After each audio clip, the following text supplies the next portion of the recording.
Hi everyone, ನಾನು ನಿಮ್ಮ ಸಂದರ್ಶಿನಿ ಸ್ವಾಮಿ. ಬಯಸದೆ ಬಂದೆ ಕಥೆಯ ಮುಂದುವರೆದ ಭಾಗ. ಅದಕ್ಕೂ ಮೊದಲು ನನ್ನ ಕಥೆಗಳು ನಿಮಗೆ ಇಷ್ಟವಾಗಿದ್ದರೆ ತಪ್ಪದೆ ಕಮೆಂಟ್ ಮಾಡಿ, ಲೈಕ್ ಮಾಡಿ, ಶೇರ್ ಮಾಡಿ. ಹಾಗೆ ನನ್ನ ಚಾನೆಲ್ಗೆ ಹೊಸಬರಿದ್ದರೆ ಸಬ್ಸ್ಕ್ರೈಬ್ ಆಗಿ ಪಕ್ಕದಲ್ಲಿರುವ ಬೆಲ್ಲೈಕನ್ನ ಕ್ಲಿಕ್ ಮಾಡಿ. ಇದರಿಂದ ನನ್ನೆಲ್ಲ ಕಥೆಗಳ ನೋಟಿಫಿಕೇಶನ್ ನಿಮಗೆ ಸಿಗುತ್ತೆ.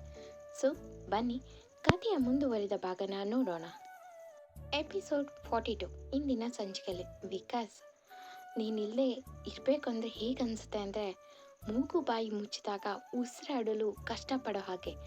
ಆದರೆ ನನಗೆ ನಂಬಿಕೆ ಇದೆ. ಇಷ್ಟು ದಿನದಿಂದ ನಿನ್ನ ನೋಡಿದ್ದೀನಿ.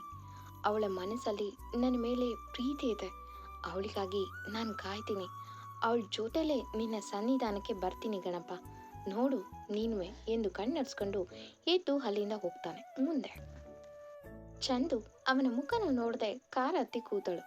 ವಿಕಾಸ್ ಆಗಾಗ ಅವಳನ್ನೇ ನೋಡಿದ್ರು ಅವಳು ಮಾತ್ರ ಒಂದು ಬಾರಿಯೂ ಅವನ ಕಡೆ ನೋಡಲಿಲ್ಲ. ಮನೆಗೆ ತಲುಪಿದಾಗ ತುಂಬ ಲೇಟ್ ಆಗಿತ್ತು. ಚಂದು ಮಾಮೂಲಿಯಾಗಿ ನಿದ್ದೆ ಮಾಡಿದ್ರೆ ವಿಕಾಸ್ ನಿದ್ರೆ ಇಲ್ಲದೆ ಮನಸ್ಸಲ್ಲಿ ನೋವು ತಿಂತಿದ್ದ. ನಾನು ಏನು ಮಾಡಿದ್ರೆ ಇವಳು ನನ್ನ ಪ್ರೀತಿ ನಿಜ ಅಂತ ಹೋಗ್ತಾಳೆ ಎಂದು ಯೋಚಿಸುತ್ತಾ ಅವನಿಗೆ ಗೊತ್ತಿಲ್ಲದೆ ಕಣ್ಣಲ್ಲಿ ನೀರು ಚಿಂಗಿತ್ತು. ಇತ್ತ ಚಂದು ಕಣ್ಣು ಮುಚ್ಚಿದ್ರು ಮನಸ್ಸಿನಲ್ಲಿ ನಾನು ಹೇಳಿದ್ದು ಬೇಜಾರಾಯ್ತು ಅವ್ರಿಗೆ. ಅವ್ರ ಮುಖ ನೋಡಿದ್ರೆ ನನ್ನ ಮನಸ್ಸು ಯಾಕೆ ಇಷ್ಟು ಚಡಪಡಿಸುತ್ತೆ? ಯಾಕೆ ಗಣಿ, ನಾನು ತಪ್ಪು ಮಾಡಿದ್ನಾ? ಅವರು ಮಾಡಿರೋ ತಪ್ಪಿಗೆ ಶಿಕ್ಷೆ ಕೊಟ್ಟಿದ್ದೀನಿ. ಅವ್ರಿಗೂ ಗೊತ್ತಾಗಲಿ ಪ್ರೀತಿಸಿದವರು ದೂರ ಆದಾಗ ಹೇಗಿರುತ್ತೆ ಆ ನೋವು ಅಂತ. ನಾನು ಆ ಹರ್ಷ ಅಣ್ಣನನ್ನು ನೋಡಿದಾಗ ಹೇಗಿದ್ರು ಪಾಪ, ಯಾರೂ ಇಲ್ಲದ ಅನಾಥ ಅವರು. ಅವರಿಗೂ ಒಂದು ಲೈಫ್ ಇರುತ್ತೆ ಅಲ್ವಾ? ಇವರು ಸ್ವಲ್ಪ ಥಿಂಕ್ ಮಾಡಿದ್ರೆ ಅವರಿಬ್ಬರು ಲೈಫು ಇವತ್ತು ಚೆನ್ನಾಗಿರ್ತಿತ್ತು. ಯಾವತ್ತು ತಮ್ಮಲ್ಲಿದ್ದ ಇನ್ಫ್ಲೂಯೆನ್ಸ್ನ ಒಳ್ಳೆಯದಕ್ಕೆ ಬಳಸಬೇಕು, ಅದು ಬಿಟ್ಟು ಇಂಥವ್ರನ್ನ ಕಾಯೋದಕ್ಕಲ್ಲ ಎಂದು ಸುಮ್ಮನೆ ಮಲಗಿದ್ಲು. ಒಂದು ರಾತ್ರಿಯಲ್ಲಿ ಒಂದೇ ಮಂಚದಲ್ಲಿ ಮಲಗಿದ್ರು ಮನಸ್ಸು ಅವಳಿಂದ ತುಂಬ ದೂರ ಇರೋ ಥರ ಫೀಲ್ ಆಗ್ತಿತ್ತು ಹುಡುಗನಿಗೆ. ವಿಕಾಸ್ಗೆ ಬೆಳಗ್ಗೆ ಕಣ್ಣು ಬಿಟ್ಟಾಗ ಎಷ್ಟು ಖುಷಿಲಿ ಸರ್ಪ್ರೈಸ್ ಕೊಡೋಣ ಅಂತ ಕರೆದುಕೊಂಡು ಹೋದೆ. ಆದರೆ ಇವಳು ಕೊಟ್ಟ ಸರ್ಪ್ರೈಸ್ಗೆ ನಾನು ಬದುಕಿದ್ದು ಸತ್ತ ಹಾಗಾಕಿದ್ದೀನಿ. ನನ್ನ ಮನಸ್ಸು ಇವಳಿಗಾಗಿ ಮಿಡಿತಿರೋದು ಇವಳಿಗೆ ಗೊತ್ತಾಗ್ತಿಲ್ವಾ ಎಂದುಕೊಂಡವನು, ಚಂದು ಒಂದೇ ಒಂದು ಸುಳ್ಳಾದರೂ ಹೇಳು, ನಿನ್ನ ಪ್ರೀತಿ ನಿಜ ಅಂತ. ಅದನ್ನು ಕೇಳಿ ನಿನ್ನ ಮನಸ್ಸು ಬದಲಾಗುವವರೆಗೂ ನಾನು ಕಾಯ್ತೀನಿ. ನಿನ್ನ ಈ ತಿರಸ್ಕಾರದ ನೋಟ ಎದುರಿಸೋಕೆ ಆಗ್ತಿಲ್ಲ ಕಣೆ, ಪ್ಲೀಸ್ ಎಂದು ಮಲಗಿದ್ದ ಚಂದು ಮುಖ ನೋಡಿ ಮನಸ್ಸು ಮರುಗ್ತಿತ್ತು. ರಾತ್ರಿ ಪೂರ್ತಿ ನಿದ್ದೆ ಇಲ್ಲ ಹುಡುಗನಿಗೆ. ವಿಕಾಸ್ ತನ್ನ ನೋವನ್ನು ಮನದಲ್ಲೇ ಬಚ್ಚಿಟ್ಟು ತನ್ನಲ್ಲೇ ಒಂದು ನಿರ್ಧಾರಕ್ಕೆ ಬರ್ತಾನೆ. ಎಂದಿನಂತೆ ಬೆಳಿಗ್ಗೆ ಎದ್ದು ಫ್ರೆಶ್ ಆಗಿ ಸುಮ್ಮನೆ ಗಾಳಿಗೆ ಮೈಯೊಡ್ಡಿ ಅಲ್ಲೇ ಗಾರ್ಡನ್ನಲ್ಲಿ ಕಣ್ಣು ಮುಚ್ಚಿ ಕೂತಿದ್ದವನನ್ನು ನೋಡಿದ ಚಂದು. ಆಗ ತಾನೇ ಎದ್ದು ಈಚೆಗೆ ಬಂದು ಅವನಿಲ್ಲದನ್ನ ನೋಡಿ ಹುಡುಕಿ ಬಂದಿರ್ತಾಳೆ. ಆ ಬೆಳಗಿನ ಜೋರಾದ ಗಾಳಿಗೆ ಎದುರಾಗಿ ಕೂತಿದ್ದವನನ್ನು ನೋಡಿ ಮನಸ್ಸು ಯಾಕೋ ಮರುಗಿತು. ಬೇಕೆಂದೇ ಹೊರಗೆ ಹೋಗಲು ನೋಡಿದವಳಿಗೆ ಜೋರಾಗಿ ಗಾಳಿ ಬೀಸುತ್ತಿದ್ದರಿಂದ ಸುತ್ತಲೂ ತೋಟ, ತಂಪಾದ ಗಾಳಿ ಇವಳಿಗೆ ಚಳಿಗೆ ಹೊರಗೆ ಹೋಗಲು ಆಗದೆ ಮತ್ತೆ ವಾಪಸ್ ತನ್ನ ರೂಮ್ಗೆ ಬಂದು ಅಲ್ಲೇ ಇದ್ದ ಶಾಲ್ ತಗೊಂಡು ಹೊದ್ದು ಹೊರಗೋಗಿ ವಿಕಾಸ್ ಮುಂದೆ ನಿಂತು. ವಿಕಾಸ್ ಕಣ್ಣು ಮುಚ್ಚಿ ಕೂತು ಅಷ್ಟು ಗಾಳಿ ಬೀಸಿದ್ರು ಅದರ ಪರಿವಿಲ್ಲದೆ ತನ್ನೆದೆಯಲ್ಲಿ ಇದ್ದ ಬಿರುಗಾಳಿಯನ್ನು ಹೇಗೆ ಸಮಾಧಾನ ಮಾಡಬೇಕು ಎಂದು ತಿಳಿಯದೆ ಯೋಚಿಸ್ತಾ ಕೂತಿದ್ದ. ಚಂದು ಅವನ ಎದುರು ಹೋದ್ರೂ ಅವನಿಗೆ ಇವಳು ಬಂದ ಪರಿವಿಲ್ಲ. ಚಂದುಗೆ ಅವನ ಮನಸ್ಸಲ್ಲಿ ಇದ್ದ ನೋವಿನ ಅಂದಾಜು ಗೊತ್ತಾಗಲಿಲ್ಲ. ತಾನು ಒತ್ತಿದ್ದದ ಶಾಲು ತೆಗೆದು ಅವನಿಗೆ ಒದಿಸಿದ್ಲು. ತಾನು ಚಳಿಯಲ್ಲಿ ಸ್ವಲ್ಪ ಹೊತ್ತು ಇರಲಾಗದೆ ಬೇಗ ತನ್ನ ರೂಮ್ಗೆ ಸೇರಿದ್ಲು. ವಿಕಾಸ್ಗೆ ಬೆಚ್ಚನೆಯ ಫೀಲ್ ಆಗಿದ್ದು ನೋಡಿ ಕಣ್ಣು ಬಿಟ್ಟರೆ ತನ್ನ ಮೇಲೆ ಒದಿಸಿದ ಶಾಲ್ನ ನೋಡಿ ಸುತ್ತಲೂ ಒಮ್ಮೆ ನೋಡ್ದ. ಆದರೆ ಅಲ್ಲಿ ಯಾರೂ ಇರಲಿಲ್ಲ. ಅದು ಚಂದುದು ಎಂದು ತಿಳಿದಿದ್ರಿಂದ ಇದು ಅವಳದೇ ಕೆಲಸ ಎಂದು ತಿಳಿದು ಮನಸ್ಸಿಗೆ ಒಂದು ಕ್ಷಣ ಹಿತವೆನಿಸಿತು. ತಕ್ಷಣ ರಾತ್ರಿ ಅವಳಾಡಿದ ಮಾತು ನೆನೆದು ಹಗಲಲ್ಲಿ ಕಾಣೋ ಕನಸೆಲ್ಲ ನಿಜ ಆಗಲ್ಲ ಎಂದುಕೊಂಡು ಎದ್ದು ಒಳಗೋದ. ಚಂದು ಫ್ರೆಶ್ ಆಗಿ ಬಂದು ರೆಡಿಯಾಗಿ ನಿಂತಿದ್ಲು. ವಿಕಾಸ್ ತಾನು ಬಟ್ಟೆ ಬದಲಿಸಿ ರೆಡಿಯಾಗಿ ಇಬ್ಬರು ಮಾತಿಲ್ಲದೆ ತಿಂಡಿ ಮಾಡಿದ್ರು. ಚಂದುಗೆ ಯಾಕೋ ಮನಸ್ಸಿಗೆ ಬೇಜಾರಾಯಿತು ವಿಕಾಸ್ನ ಬಾಡಿದ ಮುಖ ನೋಡಿ. ವಿಕಾಸ್ ಕೆಲಸದವರಿಗೆ ಹೇಳಿ ಅಲ್ಲಿಂದ ಏನೇನು ಬೇಕು ಅದನ್ನೆಲ್ಲ ತೆಗೆದುಕೊಂಡು ಲಕ್ಷ್ಮಿ ಅವರ ಮನೆ ಕಡೆ ಕಾರ್ ತಿರುಗಿಸ್ತ. ದಾರಿಯುದ್ದಕ್ಕೂ ಮೌನ ತುಂಬಿತು. ಚಂದು ಮನೆಯಲ್ಲೇ ಬರುವಾಗ ಎಷ್ಟು ನಗ್ತಿದ್ರು. ಆದರೆ ಈಗ ನಾನೇನಾದರೂ ತಪ್ಪು ಮಾಡಿದ್ನಾ? ನಾನು ಕೇಳಿದ ಪ್ರಶ್ನೆಗೆ ಅವರು ಇಲ್ಲ ಚಂದು, ನಾನು ಆ ಥರ ಹೇಳಲಿಲ್ಲ ಎಂದು ಒಂದು ಮಾತು ಹೇಳಿಲ್ಲ. ಇವರು ಸೈಲೆಂಟ್ ಆಗಿದ್ದಾರೆ ಅಂದರೆ ಅದು ನಿಜಾನೇ ಅಲ್ವಾ? ಒಂದು ಮದುವೆ ಅಂದರೆ ಗಂಡು ಹೆಣ್ಣಿನ ಜೀವನ ಪರ್ಯಂತ ನಂಬಿಕೆಯಿಂದ ಜೊತೆಯಾಗಿ ಇರುತ್ತೇವೆ ಎಂದು ಸಪ್ತಪದಿ ತುಳಿದಿರುತ್ತೇವೆ. ಪ್ರೀತಿ, ನಂಬಿಕೆ, ವಿಶ್ವಾಸ ಇದೆ ಅಲ್ವಾ ಇಬ್ಬರ ಮಧ್ಯೆ ಇರಬೇಕಾಗಿದ್ದು. ಆದರೆ ಇವರು ಪ್ರೀತಿನೇ ಇಲ್ಲದೆ ಒಂದು ಹೆಣ್ಣು ಅಂದರೆ ಯೂಸ್ ಆ್ಯಂಡ್ ಥ್ರೋ ಅಂದ್ಕೊಂಡಿದ್ದಾರ. ಅವನ ಹತ್ರ ಫೋನ್ನಲ್ಲಿ ಹೇಳಿದ್ದ ನೆನೆಸ್ಕೊಂಡ್ರೆ ಕೋಪ ಬರುತ್ತೆ. ಛೇ, ಇಂಥವ್ರಿಗೆ ನನ್ನ ಮನಸ್ಸು ಯಾಕೆ ಇಷ್ಟು ಮರುಗುತ್ತೆ ಗಣಿ, ಇಷ್ಟು ಸಾಫ್ಟ್ ಆಗಬೇಡ ಚಂದು ಎಂದು ಮನೆಯಲ್ಲೇ ತಾನು ತಿಳಿದಿರುವುದು ಸರಿ ಎಂದು ಸಮರ್ಥನೆ ಮಾಡಿಕೊಂಡ್ಳು. ಇತ್ತ ವಿಕಾಸ್ ಮನಸ್ಸು ಬೇರೆ ದಾರಿ ಹಿಡಿದಿದೆ. ನೀನು ಕೇಳಿದ ಪ್ರಶ್ನೆಗೆ ಸರಿಯಾಗಿ ಉತ್ತರ ಕೊಡ್ತೇನೆ ಚಂದು. ನನ್ನ ಪ್ರೀತಿ ನಾಟಕನ ಇಲ್ಲ ನಿಜವಾದ ಎಂದು ನಾನೇ ನಿರೂಪಿಸ್ತೀನಿ. ನಾನು ನಿನ್ನ ಗಂಡನಾಗಿ ಏನು ಮಾಡಬೇಕು ನನ್ನೆಲ್ಲ ಜವಾಬ್ದಾರಿಯನ್ನು ನಾನು ನಿಭಾಯಿಸ್ತೇನೆ. ನೀನು ತೆಗೆದುಕೊಳ್ಳೋ ನಿರ್ಧಾರಕ್ಕೆ ನಾನು ಬದ್ಧ ಎಂದು ಮನದಲ್ಲೇ ನುಡಿದು ಅದೆಷ್ಟು ಸ್ಪೀಡಾಗಿ ಗಾಡಿ ಓಡಿಸಿದ್ದನೋ ಗೊತ್ತೇ ಇಲ್ಲ. 1 ಗಂಟೆಗೆ ಬರಬೇಕಾದವರು ಅರ್ಧ ಗಂಟೆಗೆ ಮನೆಗೆ ತಲುಪಿದ್ರು. ಮನೆಗೆ ಬಂದಾಗ ಲಕ್ಷ್ಮಿಯವರು ತಿಂಡಿಗೆ ಕರೆದ್ರು ಇಬ್ಬರನ್ನು. ವಿಕಾಸ್ ನಾವಲ್ಲೇ ಮಾಡ್ಕೊಂಡು ಬಂದವು, ಆದರೆ ಚಂದು ಸರಿಯಾಗಿ ತಿಂಡಿ ಮಾಡಿಲ್ಲ, ಅವಳಿಗೆ ಕೊಡಿ ಎಂದು ತಡ ಮಾಡದೆ ತನ್ನೆಲ್ಲ ಲಗೇಜ್ನು ಪ್ಯಾಕ್ ಮಾಡ್ದ. ಟೇಬಲ್ ಮೇಲೆ ತನ್ನದೊಂದು ಕಾರ್ಡ್ ಇಟ್ಟು ಒಂದು ನೋಟ್ ಬರೆದು ಚಂದು ಅವಳ ಅಮ್ಮನ ಬಳಿ ಮಾತಾಡ್ತಿದ್ರೆ ಅವನು ಬೇಗ ಕೆಳಗಿಳಿದು ಬಂದು, ಅಮ್ಮ ನಾನು ಓಡ್ತೇನೆ ಎಂದು ತನ್ನ ಕಾರ್ ಡಿಕ್ಕಿನಲ್ಲಿ ತಂದಿದ್ದ ತೆಂಗಿನಕಾಯಿ, ಹೂವು, ಹಣ್ಣು ಎಲ್ಲವನ್ನು ಇಳಿಸಿ ಚೇತನ್ಗೆ ಚಂದುನ ಡ್ರಾಪ್ ಮಾಡಿ, ನಾನು ಎಮರ್ಜೆನ್ಸಿ ಕೆಲಸ ಇದೆ ಓಡ್ತೀನಿ ಎಂದ. ಲಕ್ಷ್ಮಿಯವರು ತರಾತುರಿನಲ್ಲಿ ವಿಕಾಸ್ ಹೊರಟಿದ್ದೆ ನೋಡಿ, ಇದೇನಪ್ಪ ಇಷ್ಟು ಬೇಗ ಹೊರಟ್ರಿ, ಇನ್ನೊಂದೆರಡು ದಿನ ಇರೋದಲ್ವಾ ಎಂದರು. ವಿಕಾಸ್ ಇಲ್ಲ, ಇಷ್ಟು ದಿನ ಇದ್ದಿದ್ದೇ ಜಾಸ್ತಿ ಆಯಿತು, ಅಲ್ಲಿ ಕೆಲಸ ಜಾಸ್ತಿ ಇದೆ, ಇವತ್ತು ಮೀಟಿಂಗ್ ಬೇರೆ ಇದೆ, ಅಟೆಂಡ್ ಮಾಡಲೇಬೇಕು ನಾನು ಎಂದು ಎಲ್ಲರನ್ನು ಮಾತಾಡಿಸಿ ಕೊನೆಯದಾಗಿ ಚಂದು ಕಡೆ ನೋಡಿ ಮನದಲ್ಲೇ ತುಂಬ ಆಸೆ ಹೊತ್ತು ಬಂದೆ, ಆದರೆ ಇವಾಗ 2ರಷ್ಟು ನೋವನ್ನು ಒತ್ಕೊಂಡು ಹೋಗ್ತಿದ್ದೀನಿ ಎಂದು ಮನದಲ್ಲೇ ನುಡಿದು ಮೇಲೆ ಮಾತ್ರ ತನ್ನ ನೋವನ್ನೆಲ್ಲ ತಡೆದು ಅವಳ ಕಡೆ ನೋಡುವಾಗ ಕಣ್ತುಂಬಿ ಬಂದರು. ಸಂಭಾಳಿಸ್ಕೊಂಡು ಟೇಕ್ ಕೇರ್, ಕಾಲ್ ಪಿಕ್ ಮಾಡು ಅಂತಷ್ಟೇ ಹೇಳೋಕ್ಕೂ ಕಷ್ಟಪಟ್ಟು ತನ್ನಲ್ಲಿದ್ದ ನೋವನ್ನು ತಡೆದು ಜೋರಾಗಿ ಒಂದು ಉಸಿರು ತಗೊಂಡು ಬಾಯ್ ಎಂದು ತಿರುಗಿ ಕೂಡ ನೋಡಿದೆ ಹೊಡ್ತಾನೆ. ಎಲ್ಲಿ ತಿರುಗಿ ನೋಡಿದ್ರೆ ತನ್ನಲ್ಲಿದ್ದ ನೋವು ಅವಳಿಗೆ ಕಾಣುತ್ತೋ ಎಂದು ಬೇಗ ಕಾರ್ ಸ್ಟಾರ್ಟ್ ಮಾಡ್ದ. ಚಂದು ಅವನ ಮುಖದಲ್ಲಿದ್ದ ನೋವು, ಕಣ್ಣು ಪೂರ್ತಿ ರೆಡ್ ಆಗಿದ್ದನ್ನು ಗಮನಿಸಿ ಮನಸ್ಸಲ್ಲಿ ತಳಮಳ ಶುರುವಾಯಿತು. ಗೇಟ್ ಬಳಿ ಬಂದು ನೋಡುವುದರೊಳಗೆ ವಿಕಾಸ್ ಕಾರ್ ಮೂವ್ ಆಗಿತ್ತು. ಅವಳಿಗೆ ಅರಿವಿಲ್ಲದೆ ವಿಕಾಸ್ನ ತುಂಬ ಮಿಸ್ ಮಾಡ್ಕೊಳ್ತಿದ್ಲು.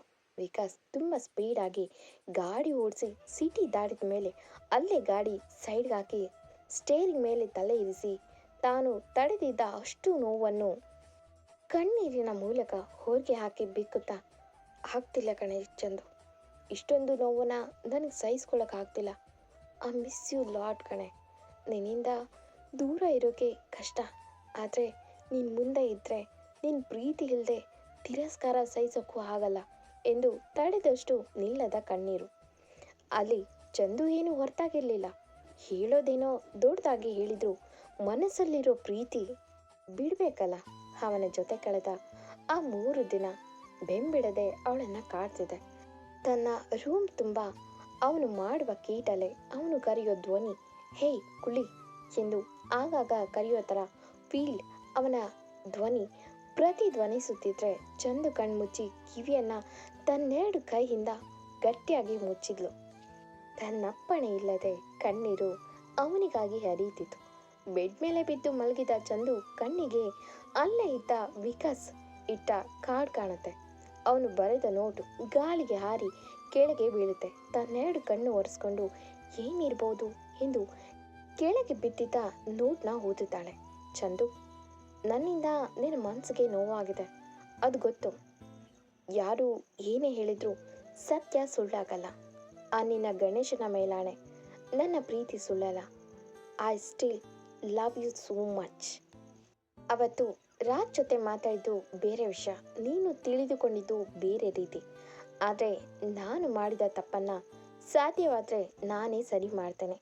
ಅದಕ್ಕೂ ಮೊದಲು ನೀನು ಒಪ್ಪದೇ ಇರು. ನಾನು ನಿನ್ನ ಗಂಡ, ನಿನ್ನೆಲ್ಲ ಜವಾಬ್ದಾರಿ ನನ್ನ ಮೇಲಿದೆ.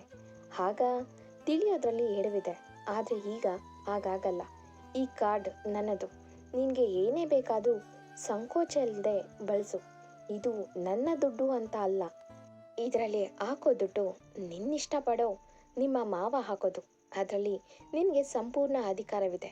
ನೆಕ್ಸ್ಟ್ ಟೈಮ್ ನಿಂದೆ ಕಾರ್ಡ್ ಮಾಡಿಸ್ಕೊಡ್ತೇನೆ. Take care. ಏನೇ ಸಮಸ್ಯೆ ಇದ್ದರೂ ಗಂಡ ಅಂತ ಹೇಳ್ತಿದ್ರು ಒಬ್ಬ ಫ್ರೆಂಡ್ ಎಂದು ನನಗೆ ಕಾಲ್ ಮಾಡು. ಬಾಯ್. ಸಾಧ್ಯವಾದರೆ ಕ್ಷಮಿಸು ಎಂದು ಬರೆದ ನೋಟ್ ಮೇಲೆ ಕೊನೆಯದಾಗಿ ಕಣ್ಣೀರಿನ ಹನಿ ಇರುತ್ತೆ. ಅದನ್ನು ಓದಿದ ಚಂದು ಅದನ್ನು ಹಿಡಿದು ಮಂಚದ ಮೇಲೆ ಕೂತು ತದೇಕಚಿತ್ತವಾಗಿ ಅದನ್ನೇ ಮತ್ತೆ ಮತ್ತೆ ಓದಿ ಅದರ ಮೇಲಿದ್ದ ಕಣ್ಣೀರಿನ ಹನಿ ಮೇಲೆ ಕೈ ಆಡಿಸಿ ಕಾರ್ಡ್ ಕಡೆ ನೋಡಿ ಅದರ ಮೇಲೆ ವಿಕಾಸ್ ಡಿ ಅನ್ನೋ ಅಕ್ಷರದ ಮೇಲೆ ಬೆರಳಾಡಿಸಿ ತನ್ನೆದೆಗೆ ಒತ್ತಿ ಹಿಡಿದು ನಿಮ್ಮಿಂದಾನೇ ಇದೆಲ್ಲ ಆಗಿದ್ದು. ನೀವ್ಯಾಕೆ ನನ್ನ ಮೊದಲೇ ಇಷ್ಟು ಪ್ರೀತಿ ಮಾಡಲಿಲ್ಲ? ಯಾಕೆ ಕೋಪ ತೋರಿಸಿದ್ರಿ? ಯಾಕೆ ನನ್ನ ಮನಸ್ಸನ್ನು ಹೊಡೆದು ಚಿತ್ರ ಮಾಡಿದ್ರಿ? ಒಂದ್ಸಲ ಅಲ್ಲ, ಎಷ್ಟು ಸಲ ನಿಮ್ಮ ವರ್ತನೆಯಿಂದ ನನ್ನ ಮನಸ್ಸು ನಿಮಗಾಗಿ ಮಿಡಿಯುತ್ತಿತ್ತು. ಆದರೆ ನೀವು ನಾನು ಅತಿಯಾಗಿ ನಂಬಿದಾಗಲೇ ನನಗೆ ಸರಿಯಾಗಿ ಪೆಟ್ಟು ಕೊಡ್ತಿದ್ರಿ. ಐ ಹೇಟ್ ಯು ಲಾಟ್ ಎಂದು ಅಳುತ್ತಾ ಬೆಡ್ ಮೇಲೆ ಮಲಗಿದ್ಲು.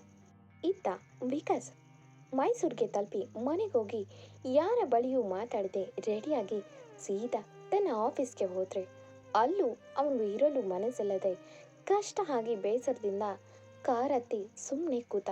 ಎಲ್ಲಿಗೆ ಹೋಗೋದು ಎಂದು ತಿಳಿಯದೆ ಯೋಚಿಸ್ತಿದ್ದ ತನ್ನ ಫೋನ್ ತೆಗೆದು ತಾನೇ ತೆಗೆದುಕೊಂಡ ಸೆಲ್ಫಿ ವಾಲ್ಪೇಪರ್ನಲ್ಲಿದ್ದ ಫೋಟೋ ನೋಡಿ, ಯಾಕೆ ಗುಳ್ಳಿ ಇಷ್ಟು ನೋವು ಕೊಡ್ತಿದ್ಯಾ? ರೀಚ್ ಆದ್ರಂತ ಒಂದು ಮಾತು ಕಾಲ್ ಮಾಡಿ ಕೇಳಬೇಕು ಅನ್ನಿಸ್ಲಿಲ್ವಾ? ಯಾಕಿಷ್ಟೊಂದು ಕೋಪ? ನನಗೆ ಗೊತ್ತಿಲ್ಲ ಆಗಿರೋ ತಪ್ಪಿಗೆ ಇಷ್ಟು ದೊಡ್ಡ ಶಿಕ್ಷೆ ಕೊಡ್ತಿದ್ಯಾ? ಆಗ್ತಿಲ್ಲ ಕಣೆ ಚಂದು. ನಾನು ನಿರೀಕ್ಷೆಗೂ ಮೀರಿ ಆಸೆ ಪಟ್ಟಾಗ ಅದು ಸಿಗದೆ ಪಾತಾಳಕ್ಕೆ ಬಿದ್ದಾಗ ಆಗೋ ನೋವಿಗಿಂತ ಹೆಚ್ಚಾಗಿದೆ. ಯಾರ ಹತ್ರನೂ ಹೇಳ್ಕೊಳಕ್ಕಾಗ್ತಿಲ್ಲ, ಮನಸ್ಸಲ್ಲಿ ಇಟ್ಕೊಳ್ಳೋಕ್ಕೂ ಆಗ್ತಿಲ್ಲ. ನಿನಗೆ ಒಂದು ಸ್ವಲ್ಪನೂ ಫೀಲ್ ಆಗ್ತಿಲ್ವಾ? ನನ್ನ ಕಾರ್ ಹತ್ತಿದಾಗ ನೀನು ಅಟ್ಲೀಸ್ಟ್ ಹೊರಗೆ ಬಂದು ಮುಖ ತೋರಿಸ್ತೀಯಾ ಅಂದ್ಕೊಂಡೆ. ಆದರೆ ಅದು ಸುಳ್ಳಾಯಿತು ಎಂದು ಸೀಟಿಗೊರಗಿ ಕೋಪದಲ್ಲಿ ತನ್ನ ಕೈ ಗುದ್ದಿದಾಗ FM ಆನ್ ಆಗುತ್ತೆ. ಅಲ್ಲಿ ಒಂದು ಸಾರಿ ಹಿಂದೆ ಹೋಗಿ ಅಳಿಸಬೇಕು ಎಲ್ಲ. ಯಾಕೆ ಇಂಥ ಆದಿಯೊಂದು ಬಾಳಿನಲ್ಲಿ ಇಲ್ಲ? ಕಂಬನಿ ಖಾಲಿಯಾಗಿದೆ, ಜೀವದಿ ನೋವೇ ತುಂಬಿದೆ ಎನ್ನೋ ಹಾಡು ಪ್ಲೇ ಆಗ್ತಿತ್ತು. ಅದನ್ನು ಕೇಳಿ ಅಳು ಜೊತೆ ನಗುತ್ತಾ ನನ್ನ ಸಿಚುವೇಶನ್ಗೆ ತಕ್ಕನಾದ ಸಾಂಗ್ ಎಂದು ಕಾರ್ ಸ್ಟಾರ್ಟ್ ಮಾಡ್ದ. ದೇವಕಿಯವರು ಮನೆಗೆ ಬಂದ ಮಗನ ಮುಖ ನೋಡಿ ಯಾಕೋ ನಾರ್ಮಲ್ ಆಗಿಲ್ಲ ಎಂದು ಯೋಚಿಸಿ ದೇವರಾಜ್ ಬಳಿ ತನ್ನಲ್ಲಿದ್ದ ತುಮ್ಮಲನ್ನು ಹೇಳ್ಕೊಂಡ್ರು. ಅದಕ್ಕೆ ದೇವರಾಜ್ ಅವರು, ಲೇ ದೇವಕಿ, ಬರೀ ಡೌಟ್ ಪಡೋದೇ ಆಗೋಯ್ತು ಕಣೆ. ಅವನು ಇವಾಗಿನ್ನೂ ಬಂದಿದ್ದಾನೆ. ಅವನಿಗೂ ಹೆಂಡತಿ ಜೊತೆ 3 ದಿನ ಕಳೆದಿದ್ದಾನೆ. ಬಿಟ್ಟು ಬರೋಕ್ಕೆ ಕಷ್ಟ ಅಲ್ವಾ? ಏನು ದೇವಕಿ, ಮೊಮ್ಮಕ್ಕಳು ಬರೋ ವಯಸ್ಸಾದರೂ ನೀನಿನ್ನೂ ಮಗನ ಮೇಲೆ ಡೌಟ್ ಪಡ್ತೀಯ? ಚೇಂಜ್ ಆಗು, ಸ್ವಲ್ಪ ದಿನ ಸರಿ ಆಗುತ್ತೆ. ಪಾಪ ಆ ಹುಡುಗಿನೂ ಎಜುಕೇಷನ್ ಕಂಪ್ಲೀಟ್ ಮಾಡಲಿ, ಆಮೇಲೆ ನಿನ್ನ ಮಗ ನಗ್ತಾನೆ ಇರ್ತಾನೆ, ಸರಿನಾ ಎಂದು ನಗುತ್ತಾ ಸಮಾಧಾನ ಮಾಡಿ ಅಲ್ಲಿಂದ ಹೋಗ್ತಾರೆ. ದೇವಕಿಯವರು ಕಿರುನಗುತ್ತಾ, ಬೇಗ ಬಾ ಮಗಳೇ, ನೀನಿಲ್ಲದೆ ನನಗೆ ಇರೋಕ್ಕಾಗಲ್ಲ. ಅಂಥದ್ರಲ್ಲಿ ನಿನ್ನ ಗಂಡ ಇಲ್ಲಿ ಹೇಗಿರ್ತಾನೆ? ನಾವು ಎಲ್ಲ ಮುಗಿದ ಮೇಲೆ ಮದುವೆ ಮಾಡಿದರೆ ಈಗೆಲ್ಲ ಆಗ್ತಿರ್ಲಿಲ್ಲ ಅನಿಸುತ್ತೆ ಎಂದು ತಮ್ಮ ಯೋಚನೆಯಲ್ಲಿ ಕೆಲಸದ ಕಡೆ ಗಮನ ಕೊಡ್ತಾರೆ. ದೇವರಾಜ್ ಆಫೀಸ್ಗೆ ಬಂದಾಗ ಮಗನಿಲ್ಲದನ್ನು ನೋಡಿ ಈ ಹುಡುಗ ಜಾಸ್ತಿ ಪ್ರೀತಿ ಮಾಡ್ತಾನೆ ಚಂದನ ಅನಿಸುತ್ತೆ. ಪಾಪ ಇಷ್ಟೇ ಆದರೂ ಯಾರ ಮಗ, ಅಪ್ಪನಂತೆ ಮಗನು ಹೆಂಡತಿ ಮೇಲೆ ಜಾಸ್ತಿ ಪ್ರೀತಿ ಅಂದು ನಗುತ್ತಾ ಪೆಂಡಿಂಗ್ ಕೆಲಸದ ಕಡೆ ಗಮನ ಕೊಡ್ತಾರೆ. ಇತ್ತ ಚಂದು ವಿಕಾಸ್ ಹೋದ್ಮೇಲೆ ರೂಮ್ ಸೇರಿದವಳು ಹೊರಗೆ ಬರಲೇ ಇಲ್ಲ. ಮಧ್ಯಾಹ್ನ ಊಟದ ಸಮಯದವರೆಗೂ ಲಕ್ಷ್ಮಿಯವರು ಪಾಪ ತನ್ನ ಗಂಡ ಹೋದ್ರು ಅಂತ ಬೇಜಾರಾಗಿರ್ತಾಳೆ ಅಂತ ತಾವೇ ಹೋಗಿ ಡೋರ್ ಬಡಿಯುತ್ತಾರೆ. ಚಂದು ಅಳುತ್ತಾ ಹಾಗೆ ಮಲಗಿರ್ತಾಳೆ. ಡೋರ್ ಬಡಿದ ಶಬ್ದಕ್ಕೆ ಎಚ್ಚರವಾಗಿ ಎದ್ದು ಕಣ್ಣರ್ಸ್ಕೊಂಡು ಮುಖಕ್ಕೆ ನೀರು ಹಾಕೊಂಡು ಫ್ರೆಶ್ ಆಗಿ ಡೋರ್ ತೆಗೆದ್ಲು.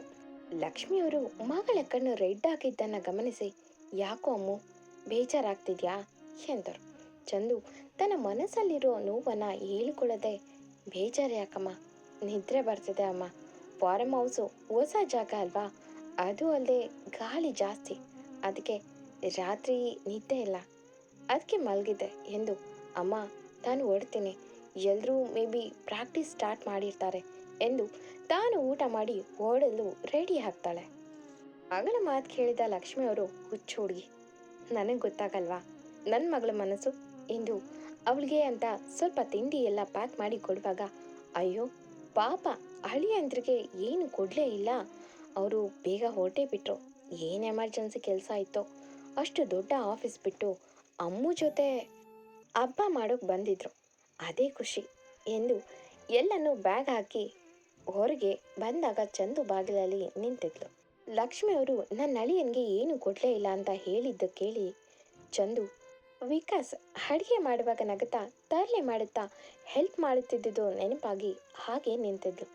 ಲಕ್ಷ್ಮಿಯವರು, ಅಮ್ಮು ಚೇತನ್ಗೆ ಕಾಲ್ ಮಾಡಿ ಹೇಳಿದ್ಯಾ, ಅವನು ನೀನು ಹೊರಡಬೇಕಾದ್ರೆ ಹೇಳು ಅಂದಿದ್ದ ಅಂದರು. ಚಂದು, ಬೇಡ ಅಮ್ಮ, ನಾನೇ ಹೋಗ್ತೀನಿ, ಹೋಗಿ ಕಾಲ್ ಮಾಡ್ತೀನಿ ಸರಿನಾ, ಅಣ್ಣನಿಗೆ ನಾನೇ ಕಾಲ್ ಮಾಡಿ ಹೇಳ್ತೀನಿ ಅಂದು ಕಾಲ್ ಮಾಡಿ ಹೊರಡ್ತಿದ್ದೀನಿ ಅಣ್ಣ, ನೀನೇನು ಬರೋದು ಬೇಡ ಎಂದು ಸುಮ್ಮನೆ ಆಟ ಹತ್ತಿ ಕೂತ ಹುಡುಗಿ ಮನಸ್ಸು ಮಾತ್ರ ವಿಕಾಸ್ ಜೊತೆಗೆ ಹೋಗಿರುತ್ತೆ. ತನಗೆ ಇಂಟ್ರೆಸ್ಟ್ ಇಲ್ಲದೆ ಪ್ರಾಕ್ಟೀಸ್ ಮಾಡ್ತಾಳೆ ಚಂದು. ಅಲ್ಲಿ ವಿಕಾಸ್ ತಾನು ಮಾಡಿದ ತಪ್ಪನ್ನು ಹೇಗೆ ಸರಿ ಮಾಡೋದು ಎಂದು ಒಂದು ದಾರಿ ಹುಡುಕಿದ್ದ.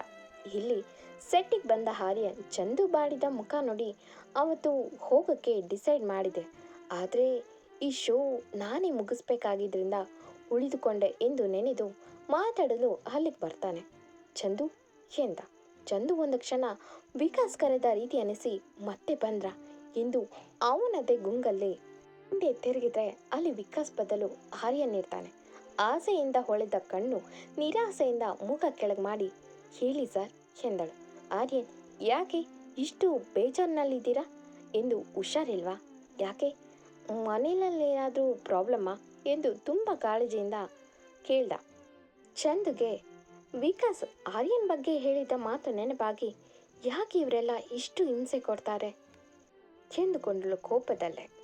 ಕತೆ ಮುಂದುವರಿಯೋದು ಎಂದಿನಂತೆ ಈ ಸಂಚಿಕೆ ನಿಮಗೆ ಇಷ್ಟವಾಗಿದ್ದರೆ ತಪ್ಪದೆ ಕಮೆಂಟ್ ಮಾಡಿ, ಲೈಕ್ ಮಾಡಿ. Thank you for watching.